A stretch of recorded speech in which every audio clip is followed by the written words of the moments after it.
Joyería Sandra Vanessa presenta la segunda parte de la entrevista con Víctor Moreno a 51 años de Avándaro. Permite. No he interrumpido para nada la charla, pero ahorita que tuvimos este receso, Ajá. cada palabra que has dicho me ha llevado ahí como si estuviera viendo, Qué bueno. imaginándome. Y no es mentira, pero haces hasta que la carne se me erice, porque nada más de pensar todo lo que ocurrió ahí es mágico. Tal parece que fue hecho como un guión de cine, ¿no? En donde cada cosa fue elaborada. Y fue en la misma historia, fue poniendo a las cosas en su lugar, a las bandas, a las personas que participaron. Y sobre todo, yo me quedo sorprendido, Víctor, como la manera, ¿no? Que lo cuentas como si hubiera sido ayer. Lo cuentas como si hubiera sido ayer esto, ¿no? Tienes Sí, esos recuerdos, pues los tienes mucho, muy presentes y la verdad es admirable de ver cómo, te admiro bastante cómo es por la muchas gracias. manera en que lo expresas, ¿no? Porque lo transmites. ¿Y en qué nos quedamos? En que llegaron las cámaras de televisión Sí, mexiquense por los bueno, helicópteros, pero en serio, me dejas con la piel erizada al escuchar todas estas anécdotas tan importantes, ¿no? Que forman parte de la historia del rock mexicano. sí, pues sí. El episodio de Avándaro está allí para bien y para mal. Ya lo que sucedió en Avándaro tiene un peso histórico muy importante y que se ha ido reconfigurando y se ha ido eh, reinterpretando al paso de las décadas. Porque no fue solo la música, de hecho la música fue el motivo principal y eso fue muy padre, fue hermoso, pero había mucho más, había más de fondo. La mayoría de los que estuvimos en Avándaro, tanto los que estuvimos en el escenario como los que estuvieron abajo, todo el público, íbamos, ¿cómo decirlo? Preocupados, consternados, impactados, indignados por todo lo que habíamos vivido en los años recientes. Era inevitable. Pero yo esto lo digo a título personal. No sé si más gente concuerde conmigo, pero creo que la filosofía de los que estuvimos allí y sobre todo de quienes tuvieron el micrófono, los músicos, cantantes, compositores que llevaron su trabajo, su obra al Festival de Avándaro, no iban buscando incitar a una revolución o a una rebelión, ni mucho menos. Motivos había, pero no era su papel. Más bien, ellos, el mensaje era reflexionar, aprender y no te dejes. Corriendo también se gana. Si ves que te van a agredir y eso, pues salte de ahí. Porque también estaba muy fuerte, muy impregnado en todos nosotros el eslogan de paz y amor. Sí, sí, te digo, sí nos asumíamos como hippies a la mexicana, Claro, pero sí pero al éramos fin y al hippies. cabo hippies. Sí. Entonces, bueno, pues ya con en ese entendido, te digo, yo creo que todos los que estuvimos ahí, tanto los protagonistas, los músicos y demás, y el público, eh, debemos de tener un lugar en la historia como un ejemplo, porque toda esa gente dio un ejemplo. Yo me atrevo a asegurarte que de todos los que estuvimos en Avándaro, el 95% no llegaban a 30 años de edad. Pura juventud, puros Claro. chavos, ¿sí? Y no fueron a buscar pleito, no fueron a reclamarle nada al gobierno, que tenían todo el derecho, pero no era, ni era la ocasión. No era el momento. Pero eso, de todas maneras, a la gente que estaba en las altas esferas gubernamentales, ni le importó, ni lo entendieron, no entendían qué estaba pasando en Avándaro.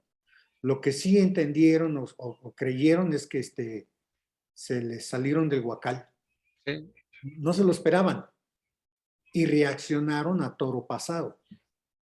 Han habido muchas hipótesis acerca de esto y en lo personal, una de las que a mí me parecen de lo mejor fundamentado es la que expresa el escritor Federico Rublí, muy buen amigo mío, donde él, después de varios años de investigación, llegó a la conclusión, armó un rompecabezas donde te dice, lo de Avándaro lo usaron la clase política para golpearse entre ellos, para darse de patadas en las espinillas, porque aun cuando en esa época todo era PRI y nada más que el PRI y las tortillas duras para el pan, eh, entre ellos mismos traían pleito, no se tragaban.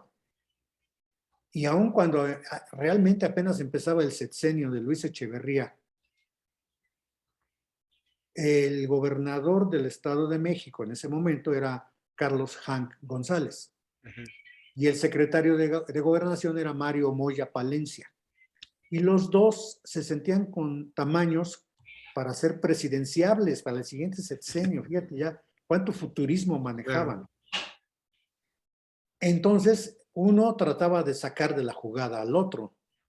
Y esta situación a Mario Moya Palencia le sirvió, le cayó como anillo al dedo, que ni mandada hacer, para que sacara de la jugada a Carlos Hank González. Porque a la postre, todo esto sirvió para que le cortaran la cabeza a Carlos Hank González. Tuvo que renunciar a la gubernatura del Estado de México. Pero todo porque lo manipularon entre ellos y no les importó llevarse entre las patas a todos los que estuvimos en Avándaro.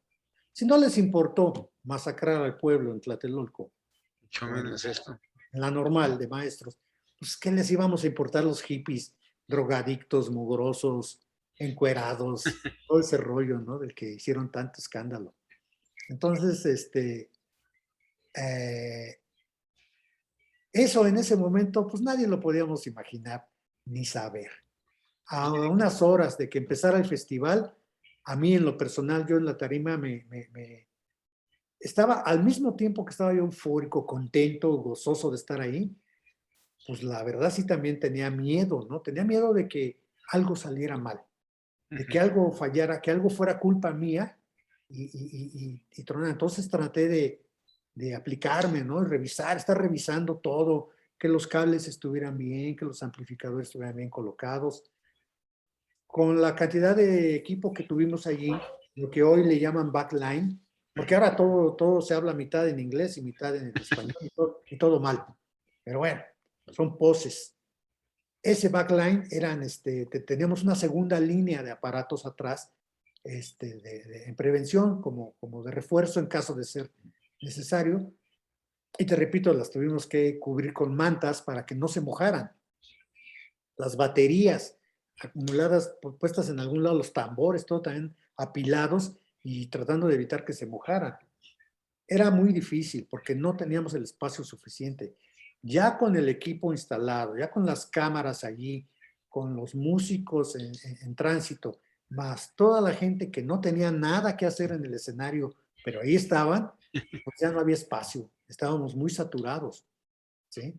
A mí me interesaba que todo eso, que todo corriera bien porque me habían dado esa responsabilidad. Claro. Y bueno, ya con ese panorama, pues llega la noche y te entra el nervio, ¿no? Que dices, ya No, vamos a claro. empezar, ¿cómo se va a poner? Ya nos han dicho que el orden de los grupos, el orden de aparición de los grupos, se había determinado en base a un sorteo y que, como siempre, hubo muchas inconformidades, ¿no? Claro. Fíjate que ahí pasó algo curioso, lo voy a platicar. En las tocadas de los domingos, nadie quería tocar al inicio porque el primer grupo que toca en un hoyo funky, en una tocada, pues toca para muy poquita gente, porque la gente va entrando sobre la marcha, ¿no? Entonces ese lugar se lo dejan a ¿cómo se llama? A los grupos novatos, a los grupos que todavía no tienen cartel, que están haciendo méritos, etcétera, ¿no? Un par de grupos así y ya meten un grupo mediano y ya viene el estelar, Javier Batis o La Tinta Blanca, etcétera. Entonces acá en Avándaro nadie quería empezar, pero yo luego lo razoné y dije, es que no inventes, vas a empezar y nada, por poquita gente que hay 200,000. Mínimo. Entonces, ya no puedes pedir más, ¿no? Ese boleto le tocó a los Duk Duks. Entonces, yo escuché de buena fuente que Armando Nava no estaba conforme, pero pues ni modo, se disciplinó y cumplió. Yo creo que le tocó tal vez, el mejor momento del festival. El O uno de inicio, los mejores, sí, el inicio. claro. Porque el inicio fue brutal, fue brutal.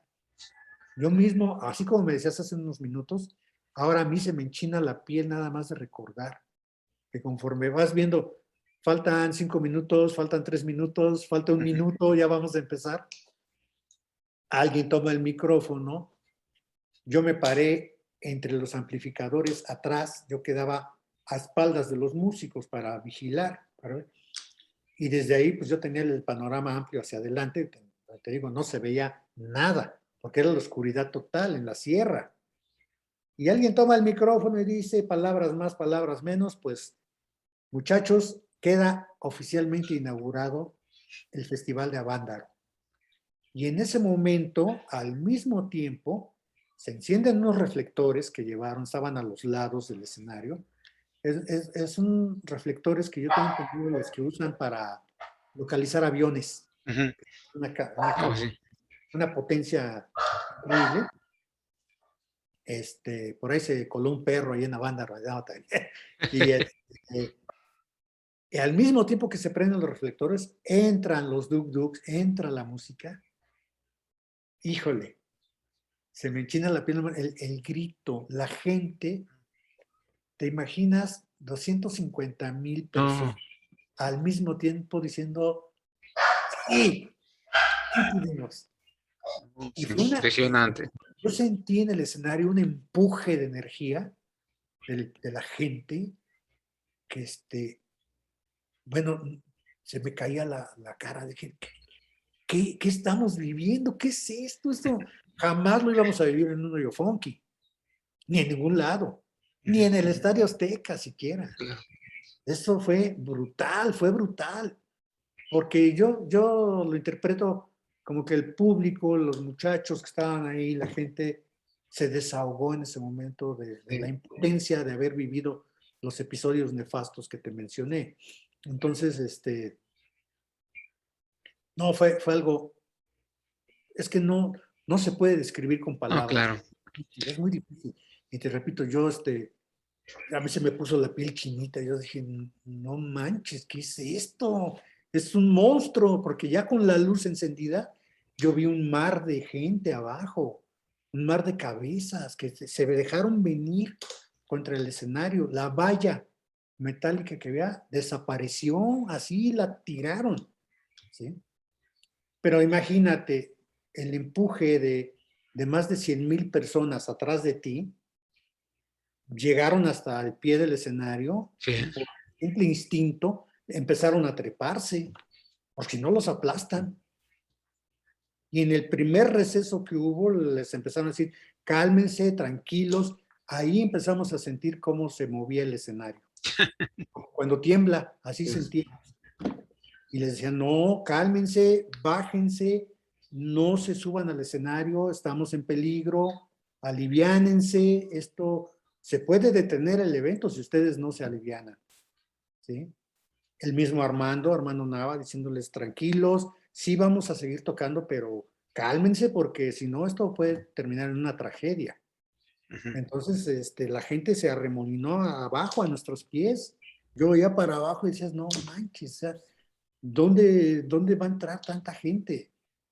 Y los de atrás tuvieron que calmarlos, ya no empujen porque van a aplastar a los de adelante. Sí hubo aplastados, Sí. no hubo muertos, pero sí hubo 1 o 2 desmayados. Estaba tocando Armando y vimos cómo traían por arriba, traían a una muchacha que estaba desmayada.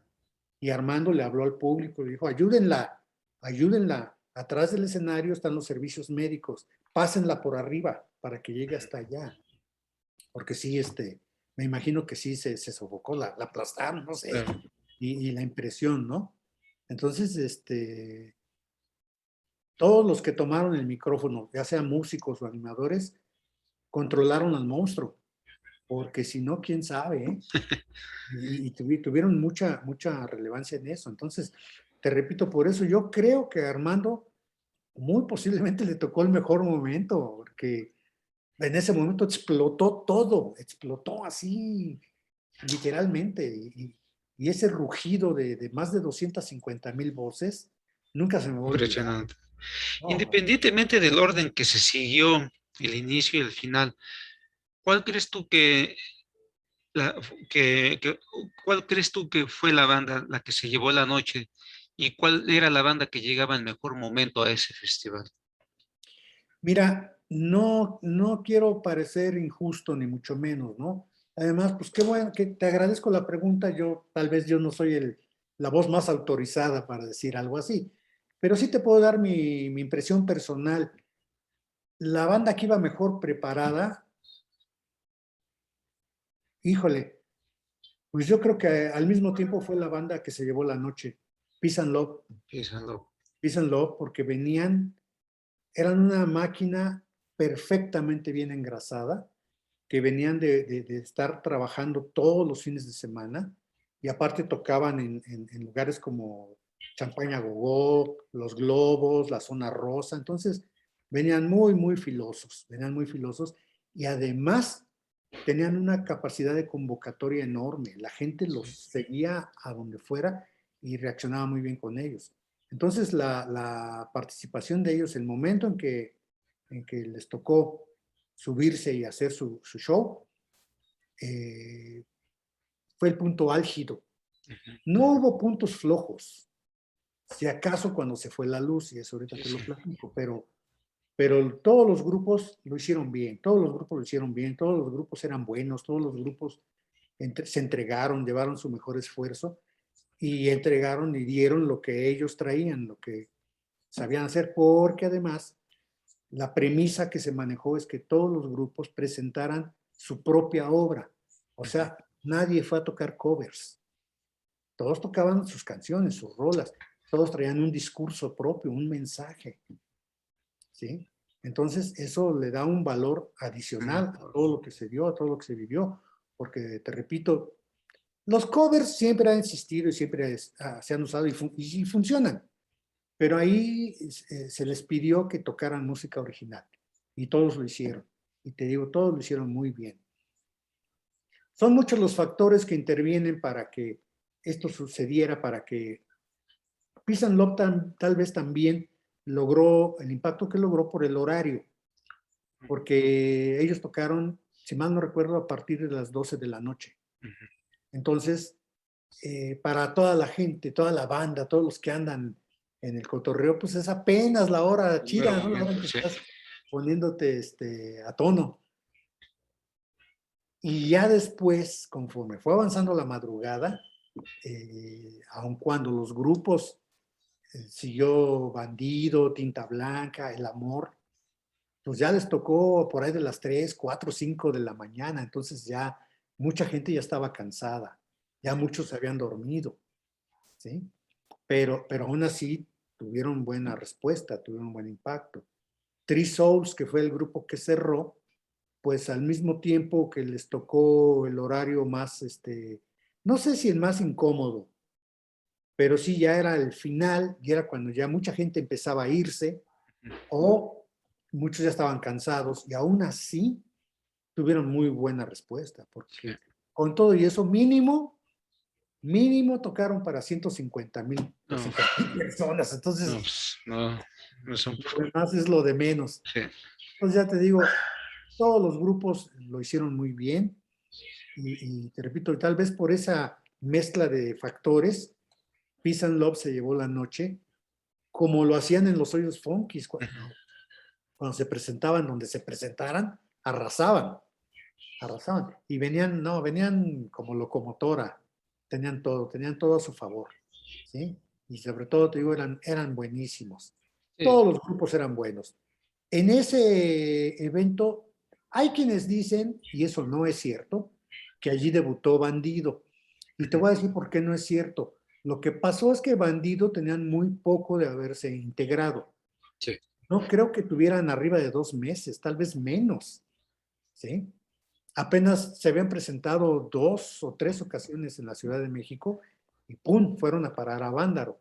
Sí, Pero fueron a dar a Vándaro precisamente por su calidad. claro. Eran una banda excepcional, eran músicos de muy, muy alto nivel. Ese Kiko tenía una voz Uy, formidable. no me digas.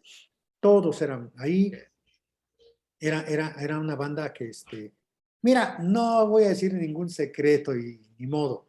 Entre los músicos hay muchas envidias, tú lo sabes. Sí, claro. Y en el caso de Bandido, todos los músicos concordaban, decían, no, mi respeto, dicen, ellos son otra cosa, sí son de muy alto nivel, e incluso hasta se les denominaba como los músicos de los músicos, porque sí, sí, nos impresionaban.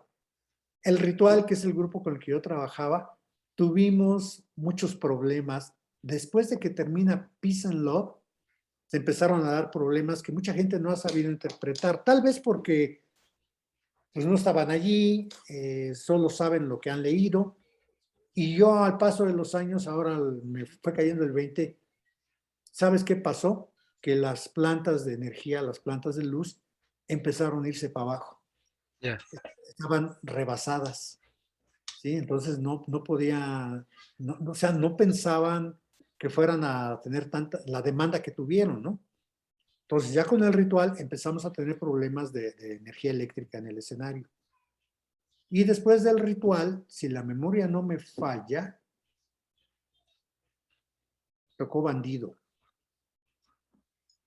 Sí, tocó Bandido. Lo confieso, no me acuerdo bien en este momento, necesitaría leer las crónicas. Y pasaron bien, sacaron su participación sin problemas. Pero cuando se suben los Jackie, ahí fue el acabose. Eran otros Jackie, no eran los Jackie del Diablo con vestido azul y toda Ujú. la cosa. Del grupo famoso solo iban dos de sus integrantes, Lalo Toral, ¿no? Lalo Toral en los teclados y Y Miguel Ángel Ibarra, sí. baterista, hermano de Ben Ibarra. Ujú. Los demás músicos, todos provenientes de Reynosa, porque los Jackie eran de Reynosa, pues eran gente nueva en el grupo, más Mayita Campos, que era Sí. la voz, era la cantante. Pero apenas llevaban, no sé, 2 canciones y se fue la energía, se interrumpió completo, se fue la luz, ya no hubo luz. Yo creo que estuvimos sin luz entre 30 y 40 minutos Ay, se fue. y se fue poniendo difícil porque la gente se empezó a desesperar. Ujú. No había, o sea, tanto no había energía eléctrica para que funcionaran los amplificadores, como no había iluminación. ¿Fue una falla natural o Qué poquito. fue algo que... Yo lo atribuyo a que las plantas de luz se cansaron, pues, o sea, ya no dieron para más. Y seguramente las tuvieron que, como se dice ahora, las tuvieron que reiniciar. Ujú. ¿Sí? Les llevó ese tiempo, media hora, tal vez 40 minutos, en volverlas a cargar y que volvieran a funcionar. Ya no a toda su capacidad, pero sí suficiente para que la música continuara. Ujú. Cuando la luz regresó, los Jackie ya solo tocaron una canción para despedirse porque se acabó su turno. Ujú. Tuvieron mala suerte. Ellos Sí. estuvieron ahí, pero casi no tocaron y no pudieron Cuenta dar una lo que... anécdota, perdón que te interrumpa, cuentan una anécdota que mientras se fue la luz, Lalo Toral ahí improvisó un tema que para no haber luz, dije, pues si no me quedo así sin tocar, empiezo a cantar algo para la banda, para que también coreen y todo. Dicen que de ahí surgió una frase, ¿no? Del Festival La Bándara, no sé si tú te acuerdas, un tema que improvisó Lalo Toral en el momento. Así como lo comentas, no lo recuerdo. Ujú. Te lo voy a describir de esta forma. Cuando están tocando, están en el frenesí y ¡pum! Se va la luz. Y el único instrumento que no necesitaba conectarse a la luz es la batería. Ujú. Entonces el baterista Miguel se siguió Y no sabes, cuando estás tocando, no sabes si la luz va a regresar en 15 segundos o en 15 minutos.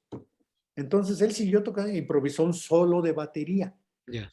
Puso a tocar, pum, pum, pum, a hacer su solo de batería, pero llegó el momento en que dijo, puta, ya llevo 4 minutos, 6 minutos, Y no 7 sabe para minutos, cuándo. no regresaba la luz, entonces ya se detuvo. Ya. Se detuvo y hasta allí. Yo no recuerdo que Lalo haya hecho algo así. Ujú.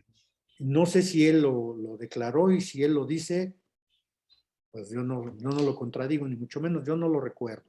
Ujú. Porque estaba difícil, sin audio, sin micrófonos, ¿quién lo Claro. iba a escuchar? Lo iban a escuchar los que estaban abajo, pero ya más allá de 50 metros no te escuchas, ¿no? No, todos estábamos agazapados ahí, Sí. sentados, esperando. No, los que estábamos en el escenario no podíamos hacer nada, no estaba en nuestras manos, eso era abajo, entre la gente de las plantas de luz.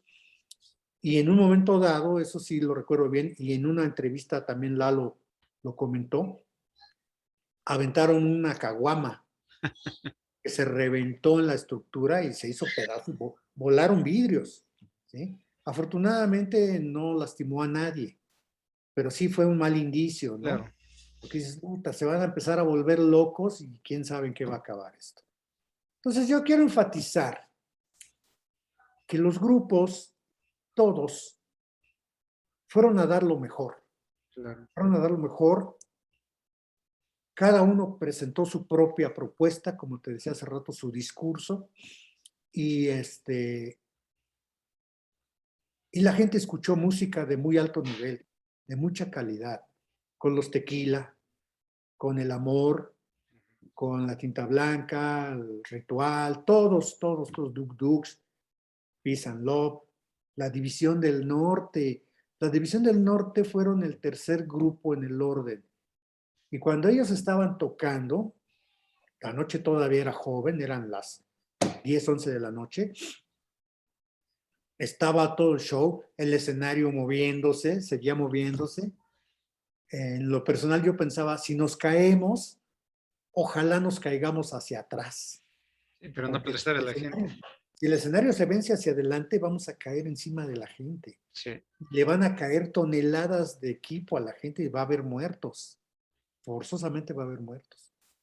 En cambio, si caemos hacia atrás estaban los soldados, así que pues con la pena. No pasaba ¿Sí? nada. Sí, entonces yo hasta estaba viendo en la estructura, dije, cuando yo sienta que esto se va a venir abajo, me voy a agarrar, porque hay otra. Yo no me quise bajar en ningún momento del escenario porque estaba así de gente, toda la escalera de acceso estaba atiborrada de gente que no te dejaban pasar.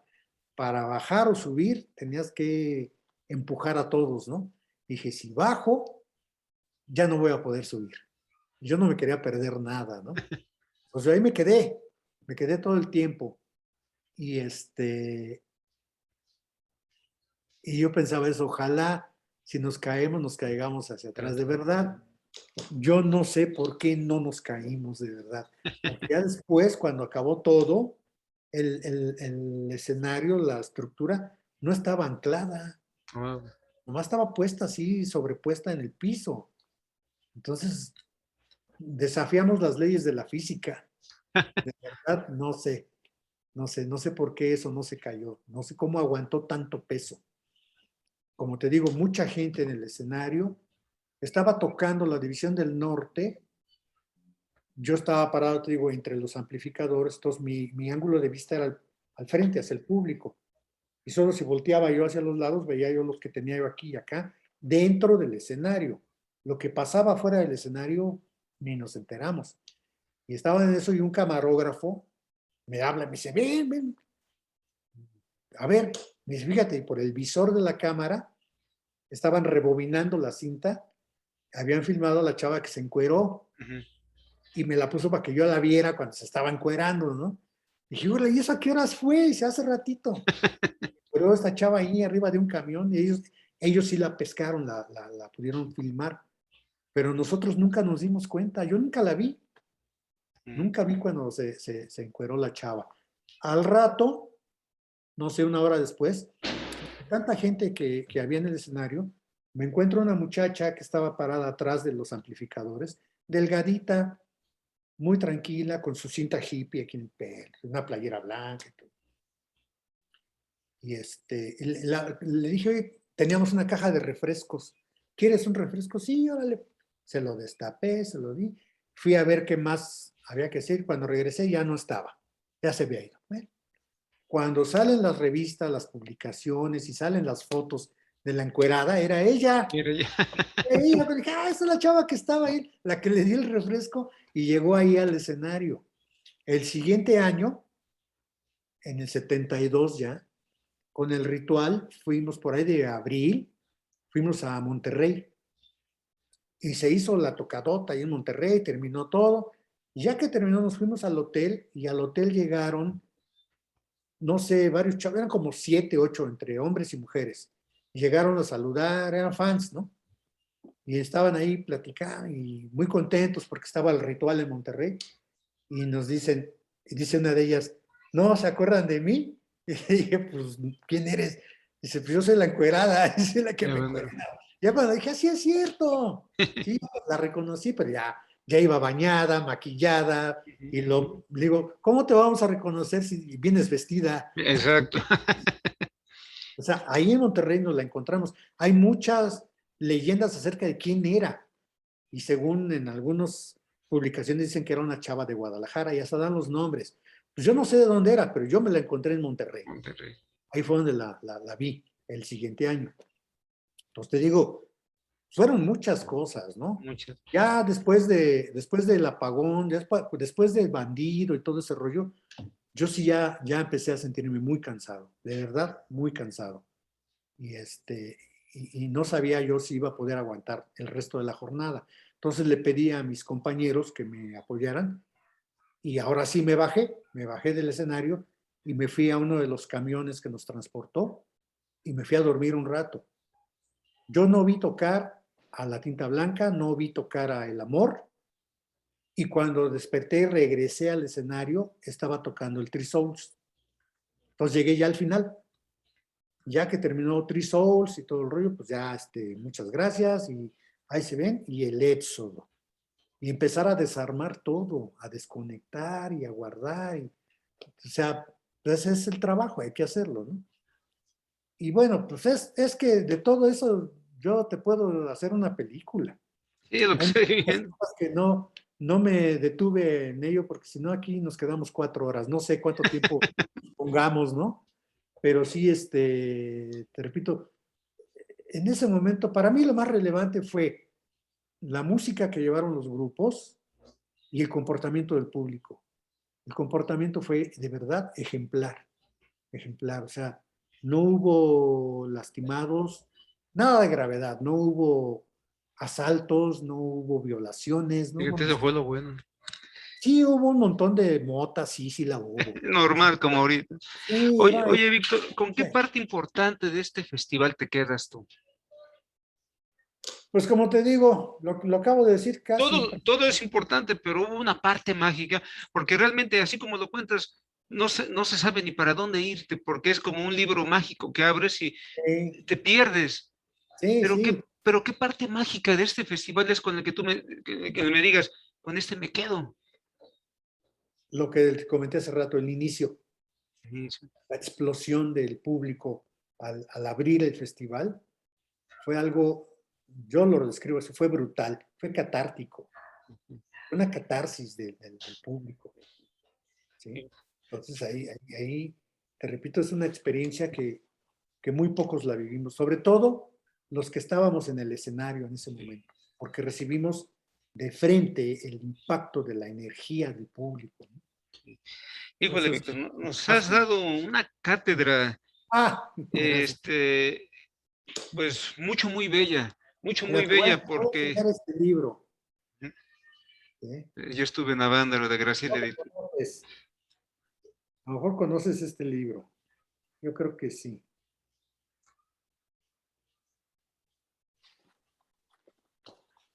No, Aquí pues estoy ve, yo. fíjate, Ese no. soy yo, en Avándaro. Ujú. ¿Qué cosas? Opa. Pero qué cosas, son ¿sí? cosas, joyas invaluables que agradezco profundamente que hayas compartido esos anécdotas tan, mira nada más, qué fotos, en serio. Está tocando el epílogo, Mm. que se ve es el bajista, el Popo Díaz. Sí, sí. Yo soy el de la playera blanca. Y el que está en medio, ese que está en Jorongo, es Quique Nava. Que ¿Quién es nace, Quique Nava? El hermano de Armando Nava, nada. que después se convirtió en baterista de los Duk Duks. Ahí todavía no tocaba él con los Duk Duks, pero él estaba ahí en Avándaro también. Son Entonces, unas joyas, en serio, todo no, no, esto, no, no, no. Y mira, ahora todo eso tiene impacto en la actualidad. bastante. Tiene impacto en la actualidad. Los que éramos adolescentes en esa época, ahorita ya estamos viejos. Yo ya estoy cercano a cumplir 70 años. Y yo con algo que quiero compartir aquí en esta tribuna es que yo siempre quise ser músico y lo logré. Porque al año siguiente, después de Avándaro, dejé de trabajar con el ritual y formé mi propia banda. Nos llamábamos Medusa. Ujú. Con Medusa también tuvimos una historia. Se nos ha pasado la vida, pero el músico es músico toda la vida, las Así es. 24 horas del día, ¿sí? Y en este caso el músico de rock. Y yo soy músico de rock y tengo la fortuna de que en este momento estoy trabajando en un proyecto reciente con gente de mi edad y gente que son también importantes en la historia del rock mexicano. Estamos haciendo un grupo nuevo en el que nos vamos a presentar ya próximamente, con la misma filosofía y la misma mentalidad. Pura música original, rock mexicano, cantando en español. Y lo comento a mis compañeros en este grupo.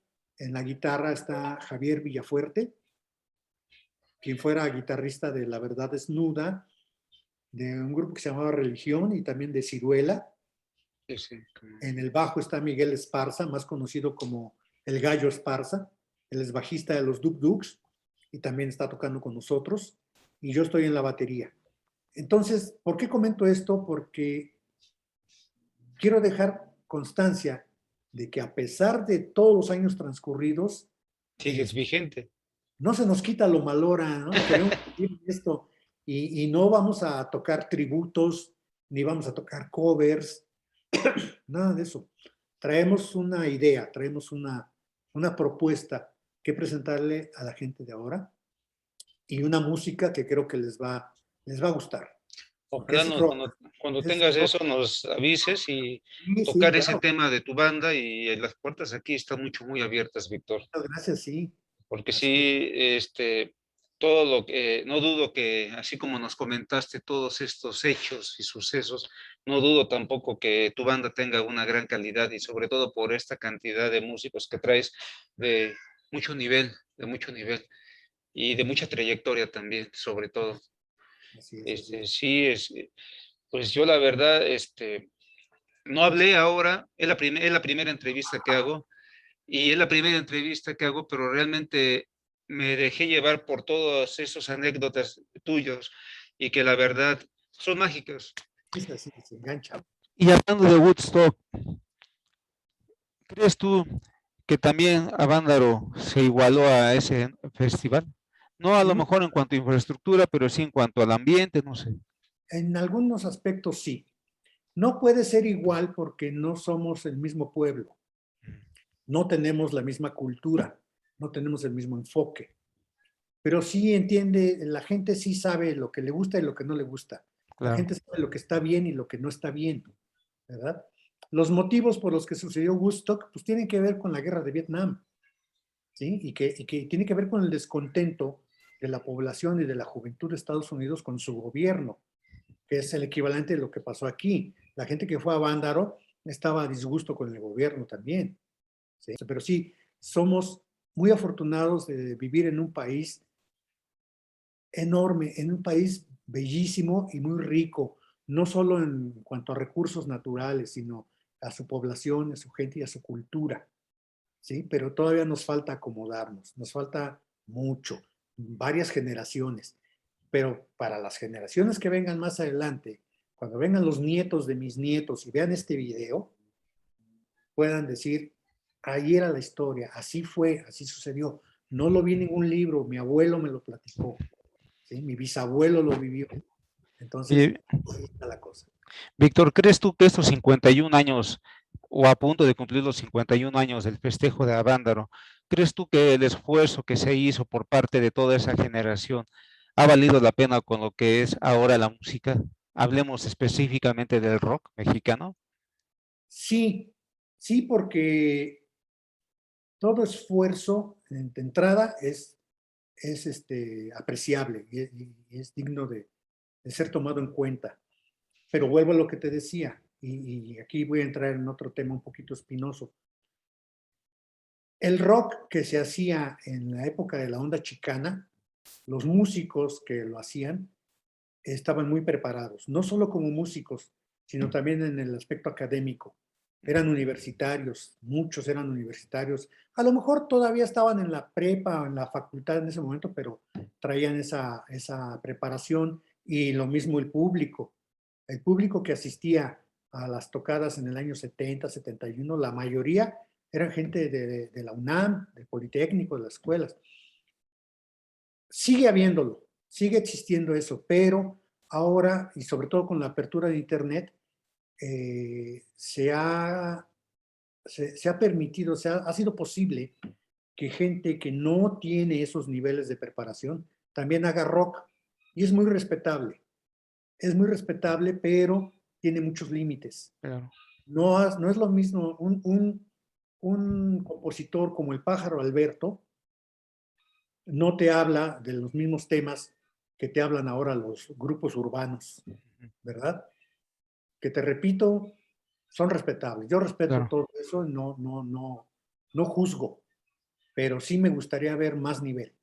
La cosa nada más es ver cuántos de esos van a aguantar la prueba del tiempo, porque ahorita todavía a 50 años de distancia seguimos escuchando al Ritual, seguimos Así escuchando es.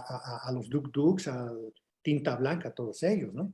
A ver si estos grupos dentro de 50 años la gente sigue comprándolos. Claro. Realmente esto es mucho, muy importante, ¿no? Tener gente como tú y gente que Gracias. conoce del ambiente del rock, pues siempre es importante platicar con ustedes, siempre es importante empaparnos de qué fue lo que ocurrió en esas épocas y conocer bien a detalle, ¿no? Sobre cada parte de esos sucesos históricos que ocurrieron, porque no nada más fue música, fue la integración de muchos factores que llevaron a lo que es hoy el movimiento del rock mexicano. Yo pienso que lo más importante, la conclusión en la que he llegado es que a 50 y tantos años de distancia desde que yo empecé en esto, sigo aprendiendo. Así Yo es. sigo aprendiendo y eso me gusta mucho. Y voy logrando cosas que he traído pendientes por años, tanto como músico, como, digámoslo así, entre comillas, cronista o escritor del rock mexicano, y como persona, ¿sí? Pues yo espero, me duele decirlo, pero esto lo hemos vivido muchos recientemente, se han ido muchos amigos, Así recientemente es. han ido muchos amigos, muchos conocidos, muchos es lógico, pues la edad, ya estamos en la recta final, algunos, ¿no? Pero yo espero que mi recta final todavía me dure otros 20 años siquiera. En YouTube pueden encontrar, ya sabes que ahí está toda la música, y ahí está lo que hicimos con Medusa. Sí, sí. Está Medusa, que fue el grupo con el que yo empecé a tocar en los 70s. Tuvimos nuestros logros. Me comentaba alguna vez con mis ex compañeros de Medusa que escogimos el peor momento de la historia para volvernos músicos de rock, porque lo agarramos cuando ya todo se estaba desmoronando. Así es. Aún así, todavía alcanzamos a grabar discos, a salir en la tele y otras cosas. Tocamos en masivos muy importantes. Fue una experiencia muy padre para mí. Y otros grupos que tuve, había un grupo que se llama Aspid, también está en YouTube, y El Retorno de los Brujos. Pues agradezco mucho que hayas estado aquí este tiempo, que fueron ya más de una hora. Pues de nuevo te lo agradezco, yo soy el que agradece. Y lo del grupo, pues nada más quiero terminar puntualizando esto. Yo sé que habrá gente que nos vea, que vea esta entrevista y va a decir, ¿y qué pueden tocar estos viejitos? Pues déjame decirte que no tocamos heavy metal, pero casi casi. ¿eh? Nosotros tocamos hard rock, rock pesado, y de la vieja escuela, y yo estoy seguro que cuando nos escuchen les va a gustar. Ay, Pues hubo una conferencia de la Fonoteca Nacional hace como 3 años, y establecieron allí que fueron 4 grupos, consideran que fueron 4 grupos los que pusieron los cimientos para el heavy metal en México. Uno fue El Ritual, el otro sí, fue Ciruela, Enigma y Medusa, mi grupo. fíjate. Entonces, Nosotros somos como los pues, padres del stoner. retomando el tema, entonces, no tocaron heavy metal, pero sí por lo menos crearon esas bases del heavy metal para que los grupos mexicanos que actualmente están, pues de ahí lo retomaran. Entonces, no creo que sea la expresión de los chavos Estamos, ahora, pero sin estamos, embargo, no está por demás sí, enfatizar ello, ¿no? estamos en los libros. Ahí se habla de Medusa y se habla del rock pesado, el antecedente del heavy metal, todo eso. Es bonito, es muy grato enterarse de eso, que lo que hicimos cuando teníamos 18 años, 19 años, Claro. tiene impacto ahorita, ¿no? Que le importa al público, eso es muy, muy bueno, muy padre. Pues muy bien, Víctor, pues esto fue Reyes del Rock y te agradecemos que hayas estado aquí y pues si no hay más puntos que tratar, algo que quieras decirle a nuestra audiencia Pues para lo cerrar. único, sí, nuevamente dar las gracias a ustedes, las gracias al público. Espero que esta plática les sirva de algo, los entretenga, los ilustre. Ujú. Y de nuevo, siempre lo diré, el agradecido soy yo. Yo soy el afortunado de que me den este espacio y le mando un abrazo a todos, a todo el mundo. Y estamos en contacto y a ver qué sigue el día de mañana. Claro que sí. Pues muchas gracias, Víctor. Y esto fue Reyes del Rock. Hoy tuvimos a Víctor Moreno, un historiador rockero mexicano que nos planteó las vivencias de lo que fue un Ecos de Avándaro de aquel entonces. Gracias, Víctor. A Y ustedes. estamos aquí. Hasta luego. Gracias. Joyería Luego. Sandra Vanessa presentó la entrevista con Víctor Moreno a 51 años de Avándaro. Esto fue Reyes del Rock, conducido por Raúl Reyes Zúñiga.